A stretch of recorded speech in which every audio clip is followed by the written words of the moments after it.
Blízkač jarný patrí medzi jedlú bylinu. Používa sa rovnako aj na liečebné účely, kedy sa zbiera vňať a listy. Suší sa väčšinou tradične v tieni. Zber sa robí v marci a v apríli. Mladá čerstvá vňať alebo listy sa zvyknú pridávať do jarných šalátov alebo ich len tak jesť surové. Ja si ich zvyknem nakrájať na chlebík ako pažitku. V ľudovom liečiteľstve sa z blízkača pripravoval čaj proti skorbutu. Skorbut bola choroba námorníkov 17. a 18. storočia.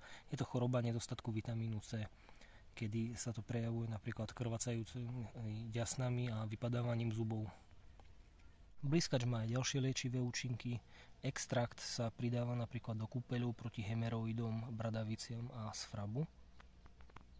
Na zber a konzumáciu zbierajte lístky z ešte neodkvitnutých rastlín, nakoľko odkvitnutá rastlinka je mierne toxická.